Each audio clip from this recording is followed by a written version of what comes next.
ሶላት እንስገድ ወደ መስጊድ አቁምና ምናምን ስፔሻል ሹፌሩን አይ እባክህ ምናምን ብሎ በቃ የሆነ ነገር እንትን ብሎ ያንን ሶላት ያስመልጠኛል ማለት ነው። ብዙ ጊዜ እያጋጠመኝ ስላስቸገረኝ ነው። ከዚህም በኋላ በቃ እንትን ሳልል ያ ሰዓት ያልፍና ድጋሜ ሶላት ደግሞ ይመጣል ማለት ነው። እንደዛ እየሆነ ስላስቸገረኝ ነው። እሺ መኪና ላይ ሁሉኝም ስናወራ ምናምን አንግባባም፣ በወሬም በምንም ነገር ልንግባባ አልቻልንም። እኔም ደግሞ እሱን ሀቅ ብርም ላኪልኝ ስለኝ አልክለትም። እሺ ብር ካላክሽልኝ ምን ያኔ ምን ታረጊልኛለሽ ምናምን እያለ እሱም ይናደዳል። ከዛ እየተናደድ እያለ ወደዚህ እመጣለሁ ብሎ እስኪ ከመጣህ ችግር የለውም ብዬ የፓስፖርት ማውጫ ምናምን ብር ላኩለት ማለት ነው። ባለትዳር ነኝ ግን ሳገባ ባሌ ያኔ በቤተሰብ ነው ያገባሁት ማለት ነው። ከተጋባን 5 ዓመት እየሆነን ነው። የዛኔ ስንጋባ በቤተሰቦች ልጁንም አላውቀውም እሱም አያውቀኝም። እሱም በቤተሰብ ነው እኔም በቤተሰብ ነው። ግን ያኔ ተፈላልገ እንደዚህ እኔ ልጁን እንደዚህ ይሁን ምናምን ሲሉኝ እኔ ልጁን አልፈልገውም ያኔ ማግባት አልፈልግም በሰዓቱ ምናምን ብዬ እምቢ አልኩኝ። ግዴታ ያለሽ ተብዬ አገባሁ። ሶላት እንስገድ ወደ መስጊድ አቁምና ምናምን ስፔሻል ሹፌሩን አይ እባክህ ምናምን ብሎ በቃ የሆነ ነገር እንትን ብሎ ያንን ሶላት ያስመልጠኛል ማለት ነው። ብዙ ጊዜ እያጋጠመኝ ስላስቸገረኝ ነው። ከዚህም በኋላ በቃ እንትን ሳልል ያ ሰዓት ያልፍና ድጋሜ ሶላት ደግሞ ይመጣል ማለት ነው። እንደዛ እየሆነ ስላስቸገረኝ ነው። እሺ መኪና ላይ ከሆናችሁ የሶላት ሰዓት ከደረሰባችሁ ሹፌሩን አቁምልን ብላችሁት እንድትሰግዱ አላቆመም ካለ ምንድን ነው ማድረግ ያለባችሁ? ቤታችሁ እስከምትደርሱ ድረስ የዚያ ሶላት ወቅት የማያልፍ ከሆነ ቤታችሁ ስትደርሱ ቶሎ ብላችሁ ወደ አድርጋችሁ መስገድ። ቤታችሁ እስክትደርሱ ድረስ ያ ሶላት የሚያልፍ ከሆነና ጊዜው የሚወጣ ከሆነ ደግሞ እናንተ መኪና ላይ መስገድ። መኪና ላይ መስገድ ይቻላል ወይ? አዎ ይቻላል። لأن النبي صلى الله عليه وسلم صلى على راحلته يا الله ملكتنا نبي صلى الله عليه وسلم بجملاته ولا يسجدوا علينا وعلى قياس ذلك يجوز الصلاة على السيارة በዚህ ቅያስ መሰረት በመኪና ላይ መስገድ ይቻላል። ነብዩ ሰለላሁ ዐለይሂ ወሰለም ግመላቸው ላይ እየተጓዙ ሰግደዋል። ምንም እንኳን አንዳንድ ዑለሞች ግመላቸው ላይ የሰገዱት ሱና ሶላትን ነውና ለዋጅቡ ሊሆን አይችልም ቢሉም ስህተት ነው። ለምን ከተባለ ነቢያችን ሰለላሁ ዐለይሂ ወሰለም ዋጅብ ሶላት ከሆነ ግን እንዳትሰግዱ በግመል ላይ አላሉ፣ ሰግደው አሳይተዋል። ወታቸዋል አይደለ? እንዳውም ምንድነው ያሉት በሌላ ሐዲስ ላይ ቃል ነብዩ ሰለላሁ ዐለይሂ ወሰለም ነብዩ ሰለላሁ ዐለይሂ ወሰለም ምን አሉ? አይነማ አድረከትከ ሶላት ፈሶሊ አሉ። የትኛውም ስፍራ ሆነ ሶላት ሰዓት ከደረሰብህ በዚያ ቦታ ላይ ስገድ አሉ።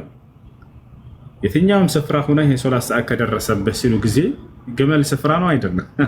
ስፍራ ነው። መኪና ምንድነው? ስፍራ ነው።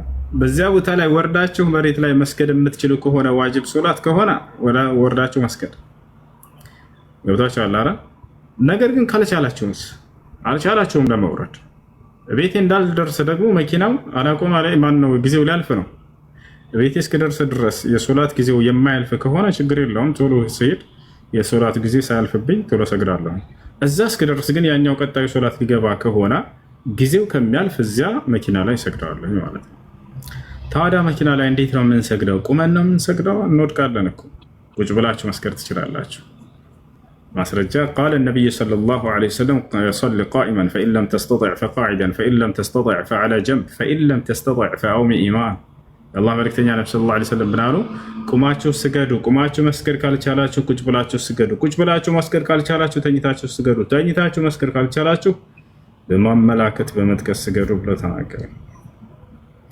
ስለዚህ ቁጭ ብለህ መስገድ ትችላለህ። ቂብላውን በተመለከተ ነው ደግሞ ቂብላን ያልተቅጣጨ ቂብላውን በተመለከተ ቂብላ መስፈርት ነው። በነገራችን ውዶ ላይ እና ቂብላ መስፈርት ነው። አላህ በቁርአን ላይ ፈወሊ ወጅሀከ ሸጥረል መስጂዲል ሐራም ይላል። ሶላትን በምትሰግድ ጊዜ ፊትህን ወደ ቂብላ አቅጣጫ ዙር ብሎ ተናግሯል።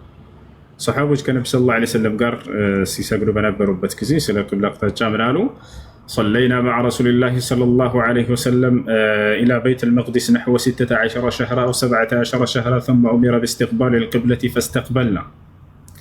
كنبي صلى الله عليه وسلم قال ل16 እና ለ17 ወራት ያክል ወደ ቤት المقدس አቅጣጫ ዙረን ሰገድን። ከዚያም ወደ ቂብላ አቅጣጫ ዙሩ የሚለው ትእዛዝ መጣ። እኛም ወዲያው ወደ ቂብላ አቅጣጫ ዙረን እና ሰገድን አሉ። ያ የሰገዱበት ቦታ እስካሁን ድረስ ማን ተብሎ ይጠራል? መልስ ጥያቄ ነው። መልስ ግማሽ ሶላት ወደ ቤተል መቅደስ፣ ግማሽ ሶላት ደግሞ ወደ ካዕባ አቅጣጫ የዞሩበት ያ ቦታ እስካሁን ድረስ ማን በመባል ይጠራል? የመስጅዱ ስም መስጅድ ተሰርቶበታል። ማን ተብሎ ይጠራል? መዲና ላይ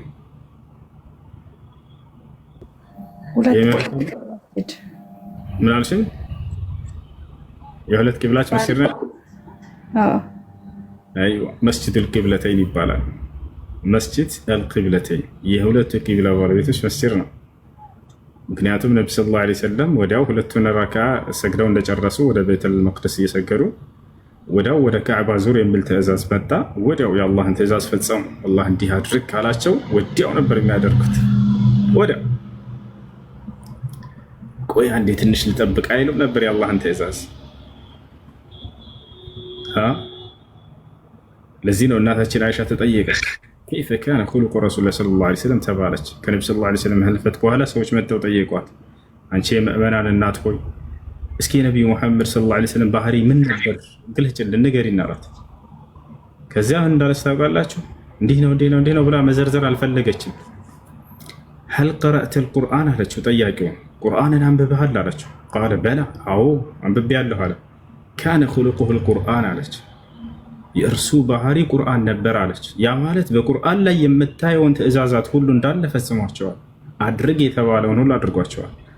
አታድርግ የተባለውን ሁሉ ተከልክሏቸዋል። ካነ ኹሉቁሁ አልቁርአን፣ ባጭሩ የእርሱ ባህሪ ልክ ቁርአን ላይ በተገለጸው መልኩ ነበር። የጽድቅነት ጥግ ማለት ነው። አምላክ አድርግ ተብሎ የታዘዘው ሙሉ ትእዛዝ የፈጸመ፣ አታድርግ ተብለውን ሙሉ የራቀ ነቢ ዓለይሂ ሰላቱ ወሰላም። እሺ እና ቂብላን በተመለከተ የነቢ ሰለላሁ ዐለይሂ ወሰለም ግመል በሚሰግዱ ጊዜ መቼም ቂብላን ቀጥ ብላ ይዛ የምትሄድ አይደለችም። ስለዚህ እሱ ያኔ ተጽዕኖ አያደርግም። እሺ ወንድም፣ ምንም እንኳ አንዳንድ ዑለሞች ለዋጅብ ሶላት በፍጹም አይሆንም ብለው የተናገሩበት አለ። እሱ ማስረጃ ሊሆን አይችልም። ነቢ ሰለላሁ ዐለይሂ ወሰለም ተክሱስ አላደረጉም ለዋጅብ ለሱና ምናምን ብለው በዚያ ላይ ሰግደው ሶላትን አሳይተዋል የሚለው ነው። ስለዚህ ወቅቱ ሊያልፍብህ ከሆነ ቀጣዩ ሶላት እስኪመጣ ድረስ አንተ የዛኔ መኪና ላይ መስገድ ትችላለህ። ቂብላውን ቢቀያየርም እንኳን መኪናው። አይ ኡስታዜ ልጨርስ አንዴ።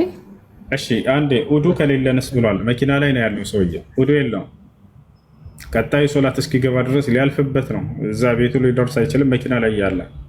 ስለዚህ ሰው ተይሙም ያደርጋል። አላህ ሱብሓነሁ ወተዓላ ውሃ በሌለበት ቦታ በአፈር ተይሙም እንድናደርግ ይፈቅዳል። በቁርአን ላይ ሲናገር ምን አለ?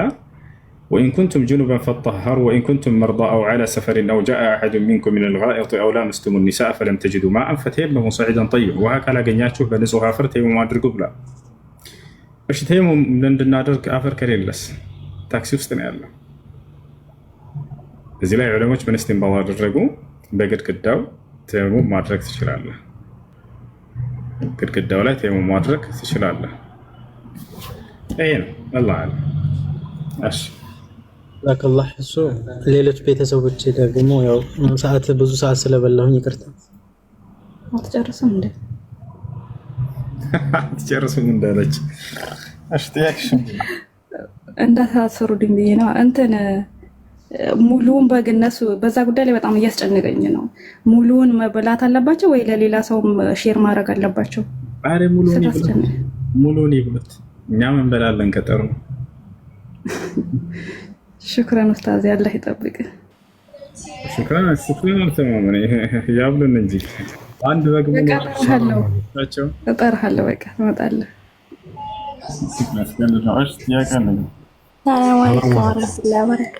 ወዐለይኩም ሰላም ወረሕመቱላሂ ወበረካቱ። እሺ እኔ ጥያቄ አለኝ። ባለትዳር ነኝ፣ ግን ሳገባ ባሌ ያኔ በቤተሰብ ነው ያገባሁት ማለት ነው። ከተጋባን 5 ዓመት እየሆነን ነው። የዛኔ ስንጋባ በቤተሰቦች ልጁንም አላውቀውም እሱም አያውቀኝም። እሱም በቤተሰብ ነው እኔም ቤተሰብ ነው። ግን ያኔ ተፈላልገ እንደዚህ እኔ ልጁን እንደዚህ ይዩ ምናምን ሲሉኝ እኔ ልጁን አልፈልገውም ያኔ ማግባት አልፈልግም በሰዓቱ ምናምን ብዬ እምቢ አልኩኝ። ግዴታ ታገቢያለሽ ተብዬ አገባሁ።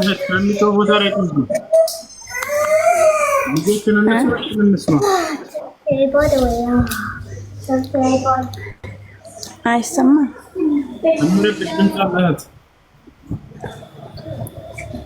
እሺ ልጅ ወደዛ ነች።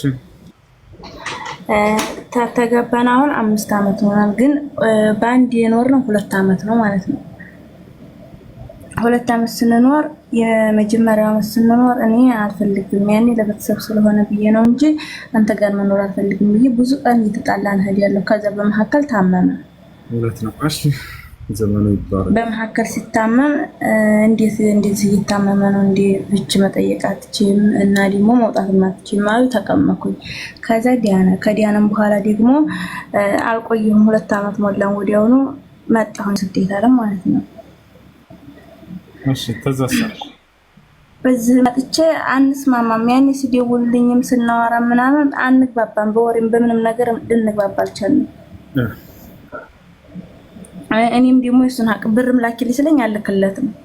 እሺ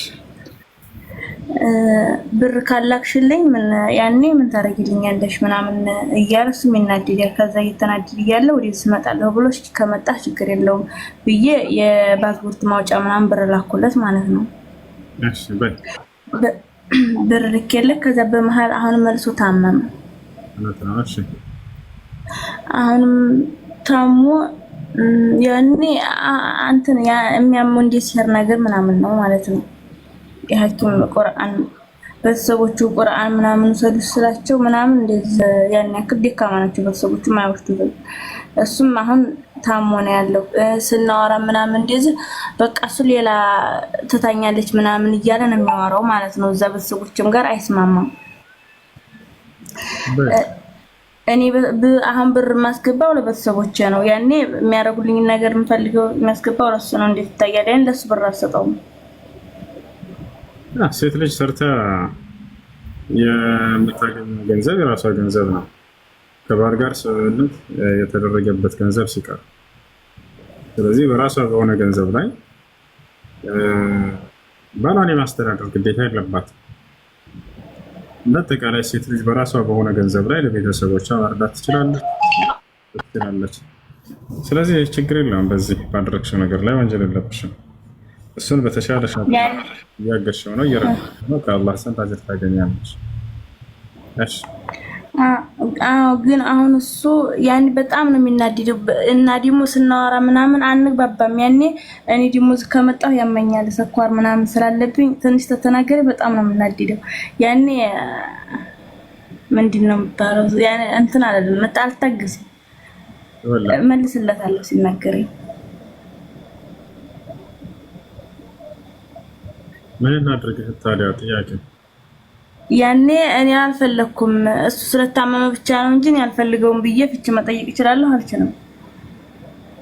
ሰውየው በሽተኛ ነው ታሟል? አዎ የአእምሮ ህመምተኛ ሆኗል? አዎ ያኔ እንደዚህ ሁሉን ነገር አስቦ አይናገርም። እንደፈለገ ነው እሱ ያኔ ያማዋል። ትክክል አይደለም ቁንጭላቱ። እሺ ሴት ልጅ ባሏ ከታመመባት በተቻላት አቅም ከጎን ሆና ልታሳክለው እንዲሁም ደግሞ ልትረዳው ልታግዘው ይገባል። ያ ሆኖ ጥቅማ ምንም አይነት ተገኘ የአእምሮ ህመምተኛ ከሆነ እንዳለችው ከዚህ ሰው ጋር የመቀጠል ግዴታ አይኖርባትም። የራሷ ህይወት ልትይዝ ትችላለች። አላህ ሱብሓነሁ ወተዓላ ፈኢምሳኩን ቢማዕሩፍ አው ተስሪሑን ቢኢሕሳን ይላል። ሴቶችን ካገባችኋቸው በእናንተ እጅ ከገቡ የዛኔ በመልካም አስተዳድሯቸው፣ ካልሆነ ደግሞ ያን ካልቻላችሁ በሰላም ተለያቸው ብሎ ተናግሯል።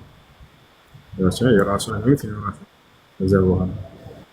ስለዚህ ነው በቻልሽው አቅም ለማስተዳደር ማነው ለማሳከምና ለመርዳት ሞክሪ፣ ጣሪለት። መፍትሄ ከተገኘ እሰየው፣ ካልተገኘ የራስሽ ህይወት የምትመሰርችበት መንገድ ከዚያ በኋላ ይፈጠራል ማለት ነው። እሺ ሁለተኛ ደግሞ አሁን ስለታመመ ለቤተሰቦቼ እየሄደ ሚስቴን ወይ አፋቱኝ ወይም ደግሞ ሌላ ማግባት እችላለሁኝ እያለ ያወራል። ፈትቻታለሁ ቢል ይወርዳል። ያኔ እኔ ስለታመመ ነው ይላሉ እነሱ። የአእምሮ ህመምተኛ ሰው የሚናገረው ንግግር አይያዝም። ስለዚህ ምንድን ነው የሚደረገው? ሸሪዓ ፍርድ ቤት ሄዶ ውክልና ሰጥተሻቸው እነሱ ሰዎች ኒካህን ያፈርዳሉ ከሸሪዓ ፍርድ ቤት ዘንድ። አይምሮ አንድ ሰው ኒካው አይወርድም ፈትቻለሁ ቢልም ራሱ ነቢያችን ሰለላሁ ዐለይሂ ወሰለም ሐዲስ ላይ ምን አሉ? ሩፊዐ አልቀለም ዐን ሰላስ ዐን አልመጅኑን ሐታ የፊቅ ወዐን አልሰጊር ሐታ የብሉግ ወዐን አልናኢም ሐታ የቅፍ። ከሶስት አካሎች ብዕር ተነስቶላቸዋል። ያ ማለት የሚናገሩት ነገር አይጻፍም፣ አይያዝም። ወንጀል ቢናገሩ ራሱ አንደኛ የአእምሮ ህመምተኛ የሆነ ሰው ወደ ንጹህ አእምሮ እስኪመለስ ድረስ የሚናገረው ሁሉ የፈለገ ቢናገር የፈለገ ቢጠጣ ቢያጨስ ቢቀም ይሄ ሰውዬ ይቆጣል። ምክንያቱም በዚያ ቅጽበት አእምሮን እየተጠቀመ ስላልሆነ። በዚህም ሰዓት ጠላቁል መጅኑን ለም ይፋ ዑለሞች ምን አሉ? የእብድ ሰው ፍች ኒካህ አይወርድም ፈትቻለሁ ቢል ራሱ። ነገር ግን እሱ ያንን ነገር ወደ ሸሪዓ ፍርድ ቤት ሄዳ ኒካህ ማሰረት ትችላለች። እሺ እሺ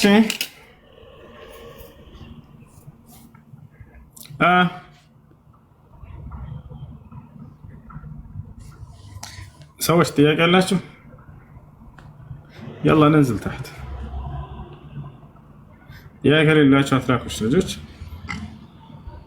ጥያቄ የሌላችሁ አትላኩ። እችን የሁለት ሰዎች ምልክት አትጫናት። ኩሽ ወደዚህ ነው የምትሰዳቸው። እሺ ቲክቶክ ከፍተህ ከሆነ የሰጣችሁ አትንኩ። ዝም ብላችሁ አድባችሁ አዳምጡ። አትነካኩስ። ጥያቄ የሌላችሁ አትላኩ። ለማንኛውም ጥያቄ ያለው ብቻ ይላክ። 86 ቁጥርን ይጻፍ። ጥያቄ የሌለው ደግሞ 96542ን ይጻፍ።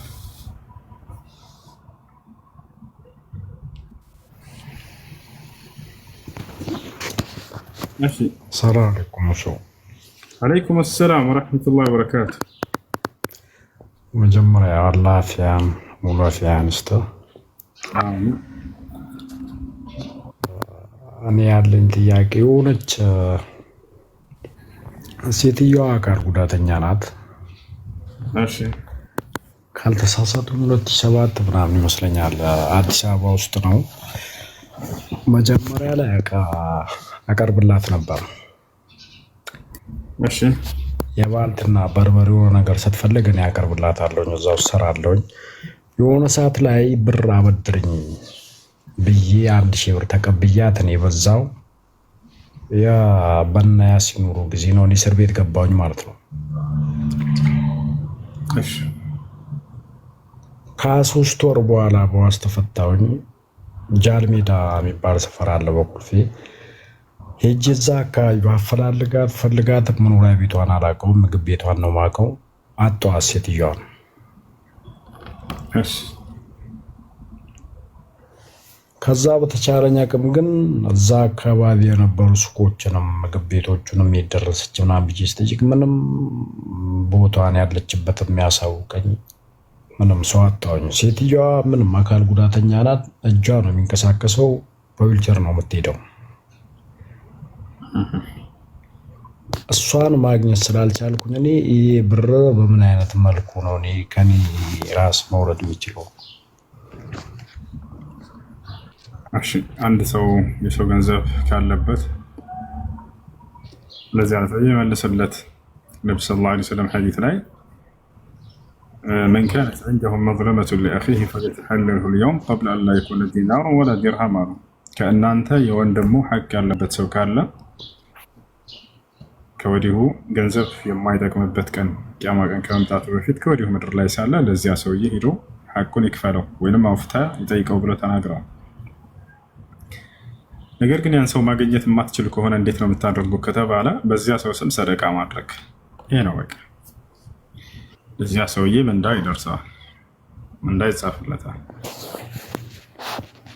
እሺ ያኔ ምንም እስካሁንም እጠይቃለሁ፣ እፈልጋታለሁ። ምንም ማግኘት አልቻልኩኝም። ለማንኛውም ለተቸገረ አካል ሰደቃ ሴትዮዋ ወይችን ስለምትሄድ እኔ በጣም ፈርቻለሁ። ብዙ ቀን እገባለሁ አስገቡኝ እያልኩኝ ማለት ነው። መርሐባ። አዎ ይሄ የሰው ሐቅ መፍራታችሁ ይሄ የኢማናችሁን ጥንካሬ ነው የሚያሳየው። ذلك ومن يعظم شعائر الله فإنها من تقوى القلوب የአላህን ህግጋት በልቡ የሚያከብር ሰው ይህ ከልቡ የአላህ ፍራቻ እንዳለው ያሳያል። ከልብ ፍራቻ ነው።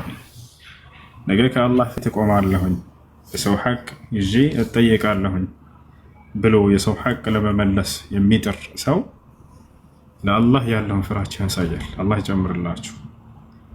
ሰለፎች ልክ እንዲህ ነበሩ። ያለፈ ወንጀላቸውን አስታውሰው በዚያ ያለቅሱ ነበር። ነገ ከአላህ ፊት እንቆማለን እያሉ ያስቡ ነበረ። ይሄ ነው ወደ ጌታዬ እመለሳለሁኝ ብሎ ሰውየው መፍራቱ هذا يدل على إيمانه وعلى تقواه والذين يؤتون ما آتوا وقلوبهم وجلة أنهم إلى ربهم راجعون يعني ትክክለኛ ባሪያዎች እነዚያ ናቸው የሚሰሩትን ስራ ሰርተው وقلوبهم وجلة ልባቸው የምትፈራ የሆነች ነች أنهم إلى ربهم راجعون እነርሱ ወደ ጌታቸው ወደ አላህ እንደሚመለሱ ነገ ከአላህ ፊት እቆማለሁኝ ስለ ሰዎች ሐቅ እጠይቃለሁኝ ለምንድን ነው የሰውን ሐቅ የማልመልሰው ብሎ የሚያስብ ሰው የሚጨነቅ ሰው ይህ ከአላህ ዘንድ ትልቅ ምንዳ ያስገኘዋል። በልቡ የአላህ ፍራቻ እንዳለ ያሳያል። ስለ የሰው ሐቅ ያለባችሁ ካላችሁ መልሱ፣ አደራ መልሱ። እሺ በጣም ሹክር አመሰግናለሁ። እሺ ለማንኛውም አካል ሰደቃ ባደርግ ይደርስልኛል ማለት ነው። በዚያ ሰውስም ሰደቃ አድርግ። እሺ ሹክር።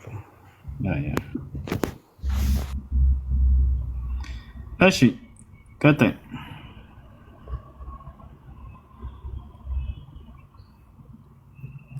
ሰላም አለይኩም። ወአለይኩም ሰላም ወራህመቱላሂ ወበረካቱ። እሱ እንዴት ነህ? ደህና ነህ? አልሐምዱሊላህ። መርሐባ። እኔ ጥያቄ በጣም ብዙ ጊዜ ይከታተልህ ነበረ፣ ግን አያስገባኝ ስለታስገባኝም ከአንድ አመት በላይ ሆኖኛል አንተ ቤት እየገባሁ መመለስ ከያዝኩኝና ጥያቄ ግን በጣም ረዘም ያለ ነው እና ደግሞ እዚህ ሚዲያ ላይ ለመግለጽ ብዙ አልተመቸኝም እና በውስጥ ለማናገር ፈልጌ ነበር። ይቻላል? በዚህ ጠይቄ ሌሎች ይማሩበታል። አልችልም ወላሂ ያኔ የሚማሩበታል ብዬ እንትላለሁ፣ ግን አልችልም እዚህ ላይ ለመግለጽ።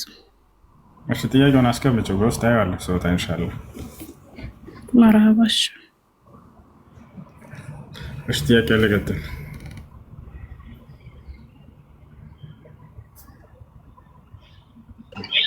ሰላም አለይኩም። ወአለይኩም ሰላም ወራህመቱላህ። እንዴት ነህ? አይንህን ሰላም ነው? ደህና ነኝ። እሺ አይኔ ጥያቄ የለኝም። መርሐባ።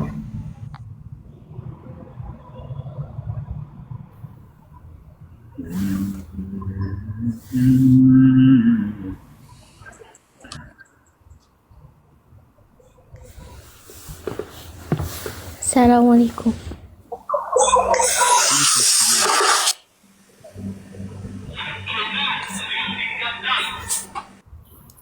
ልጆች ከሚረብሽ ቦታ ራቁ እንጂ።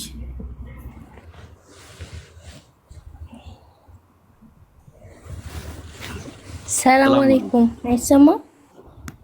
አንድ በቃ ቁርአን